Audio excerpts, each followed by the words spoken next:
Okay, well, it's day 8 of Log Everyday April, and we just got out, and it's technically after midnight, so it is day 8. So, and we just got out of seeing Jurassic Park 3D for the 20th anniversary. It was better than I remember it. What do you say, Ebert? How come I have to be Ebert? Isn't he the fat one? Then... Hey, he's Siskel, so that means I die first. Whatever. Yeah, it was better than I remember. I mean, it came out like when I was like 8 years old. 20 years ago. Yeah, so it came out when I was like 8 years old. You're only 28? You're getting old.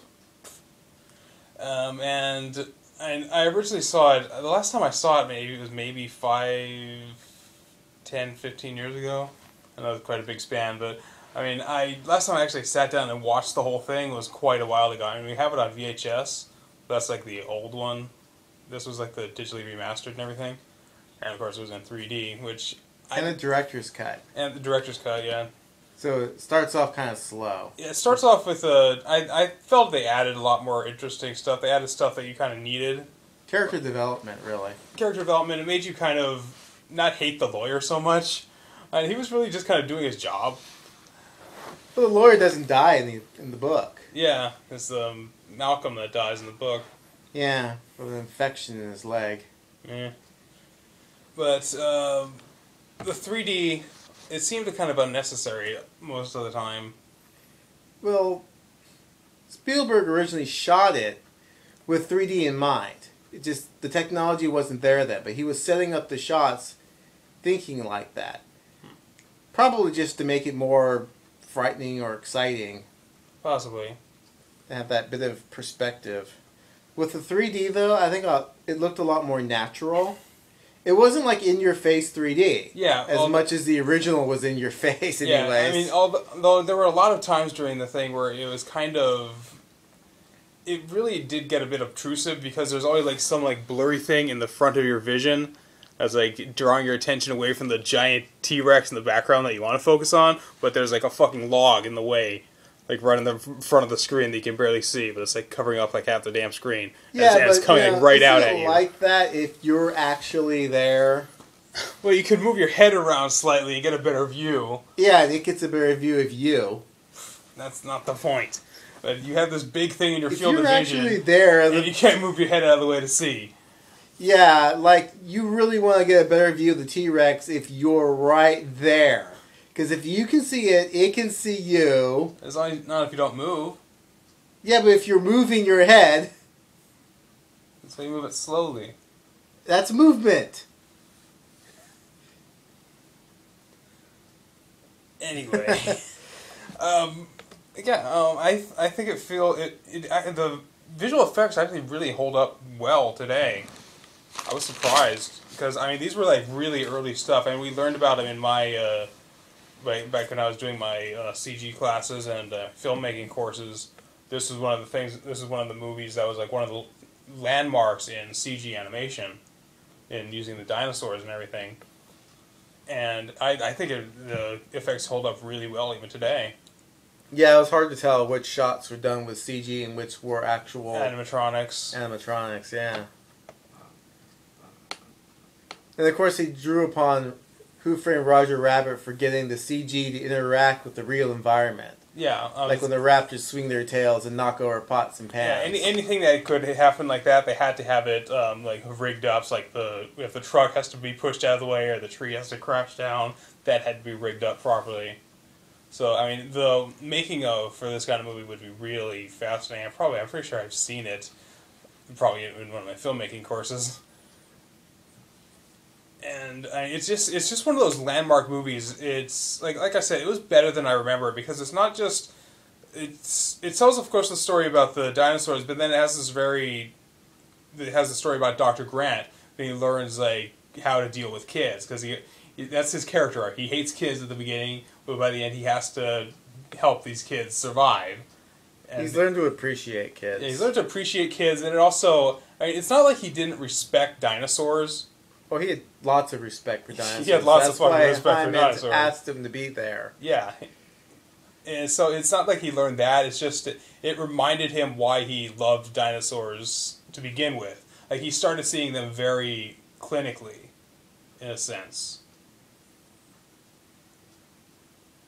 You don't think that? Well, it's nice to see your theories flesh out in reality. Yeah, exactly. And of course we came up with the Jurassic Park drinking game. Anytime Dr. Hammond says we spared no expense, you take a shot.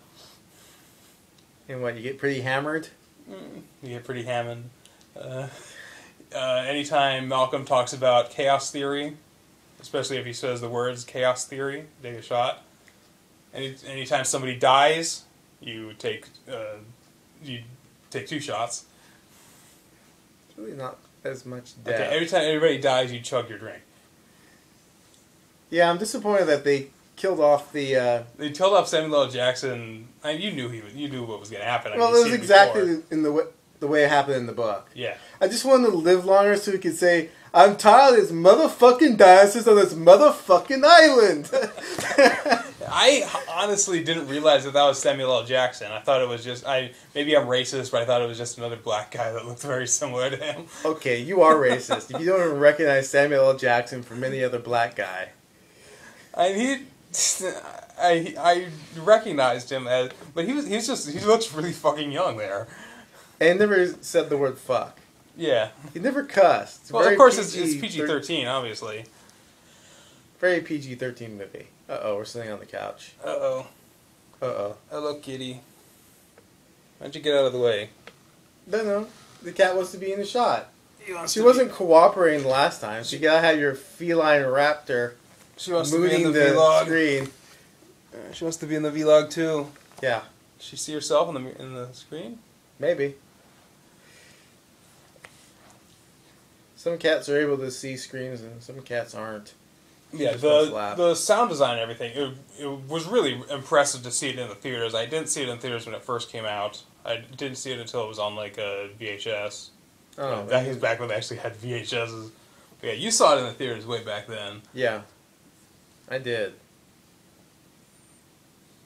And I was thinking about why the comedy relief in this movie works better than in something like Transformers. There's comedy relief? Yeah, well, there's all the little one-liners that they say with each other. And he falls off the fence like, 3. Oh. Okay, we're back in the car now.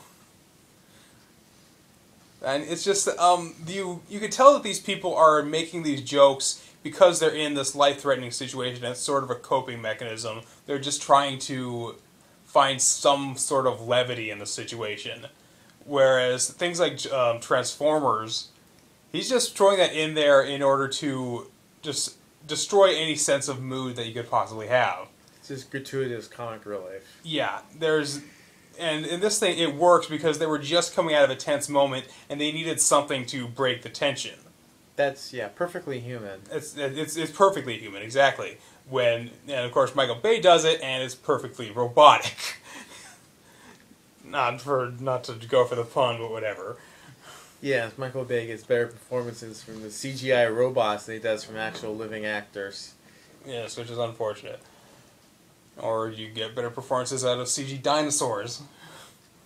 But really, what sort of performance are you expecting from that Fox chick? Giant ass. On screen. Anyways. Yes. So, final thoughts on the Jurassic Park 3D director's cut. Same as the original. I had fun tonight. Not much better, but it's nice to see it again on the big screen and appreciate it. Yeah, I mean, it's one of those... For the way it was meant to be seen. It is one of those landmark films that it was just such a huge phenomenon back in the early 90s. I mean, they made their own merchandise in the movie. And then, of course... They were not shy about the merchandising. It's merchandising. Jurassic Park the Flamethrower! They could have used that. Yeah. That would have been very handy. Handy against raptors. But it was one of those films that ranks up there like almost with Aliens or Predator. That these are like the classic movie monsters from the 90s. You have the T-Rex, you have the raptors from Jurassic Park. Even though the Velociraptors, modern science says they probably didn't look like that, and they probably knew they didn't look like it back then. It's a funny coincidence. Velociraptors, as they knew it when the movie was made, were not that big. Yeah, those were Utah Raptors. Yeah, 6 months after the movie was released, then they discovered Utah Raptor, which actually was that big. Yes, except they discovered that Velociraptor just sounded cooler. It does sound cool. And it's same in that line, the Dilophosaurus didn't actually exist. There was something called a Dilophosaurus, but it did not look like that. How do you know? I read it in a magazine. It was like went through all the different yes, no. Well, stuff. those little frilled lizard things. That was completely fabricated for the How movie. do you know? Well, it's soft tissue. It doesn't preserve. Again, they didn't really come. They have evidence to point that kind of a creature never really existed. So that creature itself was just kind of a fabrication for the movie. What evidence? It's soft tissue. It doesn't preserve.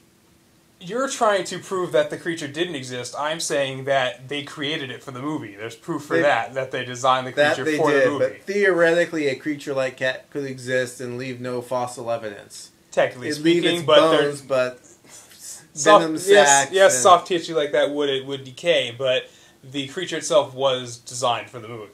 And the name Dilophosaurus does not connect to a creature that looks anything like that. Because what? It wasn't a predator? I don't think it was a predator, actually. Who knows? Could have been a scavenger, though, and still eat meat. Yeah, one thing like that the Compysaurus. That's what they think the T-Rex might have been, a scavenger. There's evidence to and fro. Yeah. Most predators, though, will scavenge if given the opportunity. Yeah, because why bother killing something if you can get it for free? Yeah. Saves you a lot of energy. Yes, exactly. It's not whatnot. One thing that was really funny was all the technology that was all out of date. Because they're using these old, almost monochrome Macintoshes. Yeah, I kind of felt like, why is the computer running so slow? They're just doing this for tension, right? And then of course when they were showing security footage that's supposed to be live, you could see a progress bar on the bottom of the screen that's like, this is actually a video file being played, and they're just filming it. Yeah. That kind of took you out of the movie. And the girl called the computer a Unix system when it was actually an Apple Macintosh. Well, it says so in the credits on the end. The system itself could be Unix, but the console would be the mainframe. But yeah, okay, yeah. Most systems do run on Unix. That's what the internet's based on. It runs on a Unix system. It was a networked system, so yeah, it could have been a Unix. But the computer itself, they were all Macs. Yeah, the consoles. Yeah. Okay, that's easily explained away. And there was another what a lot of people don't realize was that one of the uses of CG, when she's falling through the lifted ceiling and she looks up, that was her stunt double. They had to cut her face and put it in there in post. But it was just such a perfect shot. The only thing that ruined it was that the stunt double looks up at the camera and you can see it's clearly not her. So, final thought. I had a lot of fun tonight. It was a fun movie. If you have not seen Jurassic Park on the big screen, if you have not seen it at all, I don't know how you would have. Yeah, who hasn't seen it? If you have on cable so many times. Yeah, it's been on cable a lot, although sometimes it's television. It wouldn't even be edited that much. It was PG-13. Yeah, it wasn't. There was some scenes. There was a couple of things of gore, but you don't actually see anybody die. You don't see anybody actually die on camera. It's always covered up by leaves or something. Well, the lawyer. He dies, although being thrilled by a T-Rex is kind of... Yeah, you kind of figure he's dead, but you don't really see blood with him. The only blood you see is on the technician's arm. Nedry is just kind of mauled off in the... Inside the car. A lot of the violence happens off-screen or either off-screen or obscured. Yeah, obscured behind cover. Newman. That's all his fault. Newman. Oh, yeah. That was all because of corporate espionage. Yes. So yeah, final verdict. If you have not seen Jurassic Park, this is well worth checking out. Yeah, the violence happens off-screen. It's very Hitchcock in that way. Very Hitchcock, yes. Although it's really just to keep that PG-13 rating, because otherwise it'd be very easily R-rated, and then Samuel L. Jackson could lay the F-bomb all he wants. Had it They with should these have done it that motherfucking way. Dinosaurs in this motherfucking park. On the fucking island. See, that would have been... That would have sold it, but this predates that movie by many years. Many years. See, they should have remade it for an R rating. It'd be awesome R rated. I thought they made that. I thought it's called The Sound of Thunder. Never heard of it. No? I found on DVD. I sleep part of that. Yeah, I guess that's it for day 8 of Vlog Everyday April. Jurassic Park 3D, not bad.